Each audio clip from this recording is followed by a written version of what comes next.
Hello everyone, मेरा नाम है गोपाल सोमानी। आज के इस वीडियो में हम डिफरेंस बिटवीन एएस और इंडेस का एक और टॉपिक देख रहे हैं। एक और एएस हम ले रहे हैं जिसका हम देखेंगे उसमें और उसके करस्पॉन्डिंग इंडेस में क्या डिफरेंस है। पहले मैं 2 वीडियो डाल चुका हूं जिसमें हमने इन्वेंट्रीज और कैश फ्लो के एएस और इंडेस में डिफरेंस डिस्कस किया था। तो इस वीडियो में हमने लिया है एएस 5 और उसका करस्पॉन्डिंग इंडेस 8। यहाँ मैंने पॉइंट्स लिख रखे हैं जिसके बेसिस पे हम डिस्कस करेंगे कि क्या क्या उसमें डिफरेंसेस हैं। ओके, तो हम स्टार्ट करते हैं। तो सबसे पहले तो नाम ही डिफरेंस है दोनों का, एएस और इंडेस का। एएस का नाम है नेट प्रॉफिट और loss for the period, prior period item and change in accounting policies. Ind AS का नाम है accounting policies, change in accounting estimates and errors. Okay, तो अब हम इन पॉइंट्स के बेसिस पे देखते हैं क्या क्या डिफरेंसेस हैं। सबसे पहला तो एक्स्ट्राऑर्डिनरी आइटम। तो हमें पता है एएस 5 बताता है कि कौन कौन सी एक्स्ट्राऑर्डिनरी आइटम होती है और उसे हम किस तरह से प्रेजेंट करना होता है। ठीक है, तो एएस 5 तो डील करता है, deals with extraordinary items. Extraordinary items क्योंकि हमें बताता है कि हमें कैसे प्रेजेंट करना है P&L में। जबकि इंडेस जो होता है वो उससे डील नहीं करता है, doesn't deal with. Ind AS 8 doesn't deal with extraordinary item.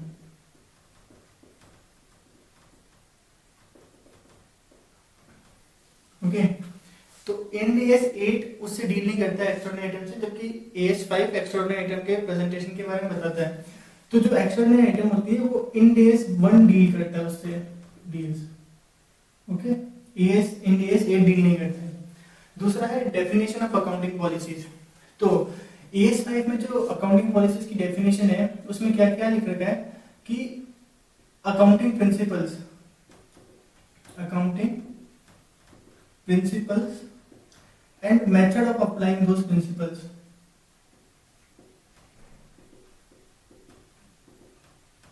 applying those principles।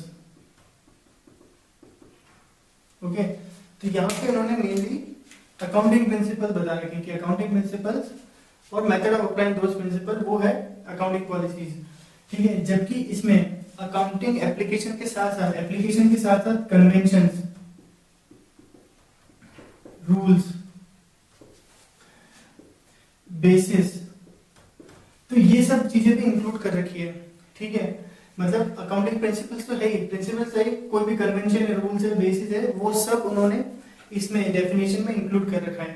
ठीक है, तीसरा है change in accounting policy.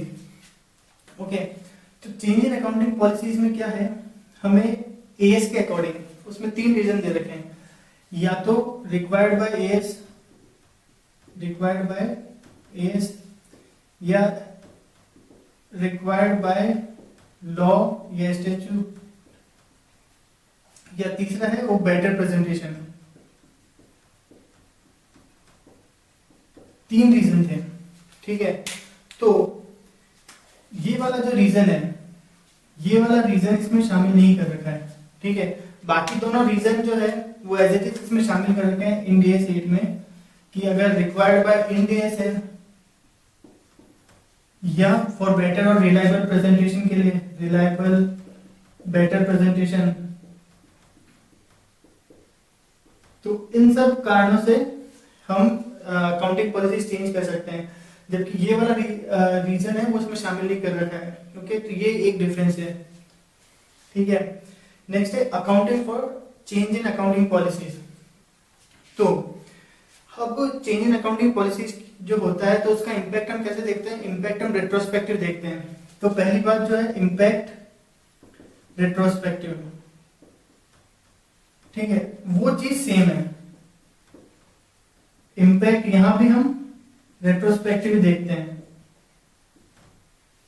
But यहां जो मैंने पॉइंट ऑफ डिफरेंस लिख रखा है वो है अकाउंटिंग। ठीक है, तो यहां पे इंडेस क्या बोलता है कि जो अकाउंटिंग है उसकी वो रेट्रोस्पेक्टिव करनी है। तो ये इंपॉर्टेंट चीज है। इंडेस बोलता है कि अकाउंटिंग जो करनी है वो रेट्रोस्पेक्टिव करनी है। ठीक है, जबकि एएस में ऐसा कुछ बोल नहीं रखा है कि उसकी अकाउंटिंग कैसे करनी है, रेट्रोस्पेक्टिव या प्रोस्पेक्टिवली। जनरली हम प्रोस्पेक्टिवली करते हैं कि जो भी डिफरेंस होता है वो हम करंट ईयर में एडजस्ट कर देते हैं। जबकि इंडियस बोलता है कि जो भी अकाउंटिंग है वो रेट्रोस्पेक्टिवली करनी है। ठीक है, अब इसमें एक्सेप्शन वो तभी बताता है कि कब हमें रेट्रोस्पेक्टिव नहीं करके करंट ईयर में एडजस्ट कर सकते हैं प्रोस्पेक्टिवली, जब हम डिटरमाइन नहीं कर सकते period wise impact, can't determine period wise impact,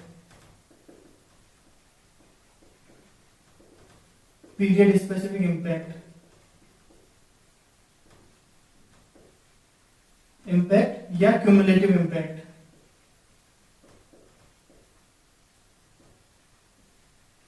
मतलब सब केसेस में हमें अकाउंटिंग हमें रेट्रोस्पेक्टिव करनी है, बट अगर हम पीरियड स्पेसिफिक इंपैक्ट डिटरमाइन नहीं कर पा रहे कि हर ईयर पे कितना इंपैक्ट हो रहा है, या क्यूमुलेटिव इंपैक्ट भी डिटरमाइन नहीं कर पा रहे, तो फिर हम उसको रेट्रोस्पेक्टिव नहीं कर सकते, तब तो फिर प्रोस्पेक्टिव मतलब करंट ईयर में हमें उसका एडजस्टमेंट करना पड़ेगा। तो देखो इंपैक्ट कैसे कैलकुलेट करना है उसमें कोई डिफरेंस नहीं, इसमें भी रेट्रोस्पेक्टिव इसमें भी रेट्रोस्पेक्टिव, बट जब अकाउंटिंग कैसे करनी है इसमें हमें स्पेसिफिकली कुछ नहीं देगा, तो जनरली हम प्रोस्पेक्टिवली करते हैं करंट ईयर में, जबकि इसमें हमें रेट्रोस्पेक्टिव अकाउंटिंग करनी है। ठीक है, प्रायर पीरियड आइटम। ओके, तो यहाँ पे हमें AS 5 के अकॉर्डिंग हमें प्रायर पीरियड आइटम में क्या शामिल होता है कि कोई भी इनकम या expense, income expense which arise in current year, arise in current year, ऐसा कोई इनकम या एक्सपेंस जो करंट ईयर में अराइज होता है ड्यू टू एरर और ओमिशन, एरर और omission in prior year financial statement, prior year financial statement. यहां हमें प्रायर पीरियड आइटम की डेफिनेशन दे रखी, कोई भी ऐसे कोई इनकम या एक्सपेंस अराइज होता है जो कि पिछले साल की किसी गलती या ओमिशन के कारण अराइज हुआ है। ठीक है, वो होता है प्रायर पीरियड आइटम। पहली बात तो अब इंडियस में क्या है, यहाँ पे जो टर्म यूज कर रखी है वो एरर यूज कर रखी है। यहाँ पे देखो, यहाँ पे हमें यूज कर रखा है टर्म प्रायर पीरियड आइटम, यहाँ पे टर्म यूज हो रखी है एरर। ठीक है ना, यहाँ पे प्रायर पीरियड आइटम यूज नहीं कर रखा है। ठीक है, ओके, तो टर्म यहाँ पे एरर यूज कर रखी है। और जो डेफिनेशन है, डेफिनेशन लगभग सेम है। मतलब डेफिनेशन में क्या है कि कोई भी एरर और omission arising due to failure to use or misuse information available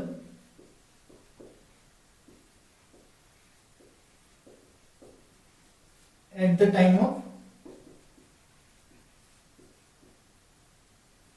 preparation of financial statement in prior period। यहाँ मतलब मैंने एग्जैक्ट डेफिनेशन नहीं लिखी है, मैंने आपको समझाने के हिसाब से लिखा है। तो देखो चीज दोनों में सेम है, मतलब उसमें भी ऐसे लिख रहा है कोई भी एरर और ओमिशन करंट ईयर में अराइज होता है क्योंकि पिछले सालों में कोई गलती रही थी या कुछ भूल हो गई थी। ठीक है, यहाँ पे भी बोल रहा है कि एरर और omission arise due to failure to use, मतलब ऐसी कोई इन्फॉर्मेशन जो अवेलेबल थी बट उसमें यूज नहीं कर पाई, उसका मिसयूज किया लास्ट ईयर, मतलब जो भी प्रायर पीरियड है उसके फाइनेंशियल स्टेटमेंट बनाने के टाइम ऐसी कोई इन्फॉर्मेशन थी जो हम यूज नहीं कर पाए, यूज नहीं किया या जिसका हमने मिसयूज कर दिया, जिसके कारण कोई गलती हो गई या भूल हो गई। तो जो सेम चीज है वो सेम इसमें भी ऐसे कैसे लिख रखी है, बस ये मेन डिफरेंस एक तो ये है कि यहाँ पे टर्म एरर यूज कर रखा है, यहाँ पे प्रायर पीरियड आइटम यूज कर रखा है। और एक और चीज है कि यहाँ पे फ्रॉड जो है, फ्रॉड को स्पेसिफिकली इंक्लूड कर रखा है इस चीज में। ठीक है, मतलब जब हम प्रायर पीरियड आइटम की बात करते हैं तो फ्रॉड इसमें स्पेसिफिकली इंक्लूडेड है, जबकि यहाँ पे फ्रॉड के बारे में कुछ बोल नहीं रखा है। ठीक है, तो ये एक डिफरेंस है। और लास्ट वाला है rectification of prior period errors. तो रेक्टिफिकेशन के बारे में हम इसमें कैसे करते हैं, इसमें हम प्रोस्पेक्टिवली करते हैं। मतलब प्रायर पीरियड आइटम्स होती है, अगर करंट ईयर में हमें पता चलता है तो हम करंट ईयर में उसका एडजस्टमेंट कर देते हैं। ठीक है, प्रोस्पेक्टिवली। जबकि इंडियस क्या बोलता है, उसका एडजस्टमेंट हमने करना है रेट्रोस्पेक्टिवली।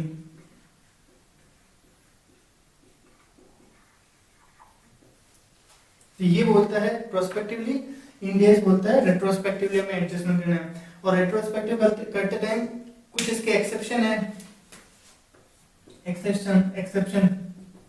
तो वो दो एक्सेप्शन यही है जो यहाँ पे मैंने बताया था इसके लिए accounting of change in accounting policies. तो क्या एक्सेप्शन है, अगर हम पीरियड स्पेसिफिक इम्पैक्ट डिटरमाइन नहीं कर पा रहे हैं या क्यूमुलेटिव इम्पैक्ट उसका डिटरमाइन नहीं कर पा रहे, तो फिर उसको हम रेट्रोस्पेक्टिवली अकाउंट नहीं कर सकते। तो ये डिफरेंस है इस पॉइंट में रेक्टिफिकेशन के लिए ऑफ प्रायर पीरियड एरर्स।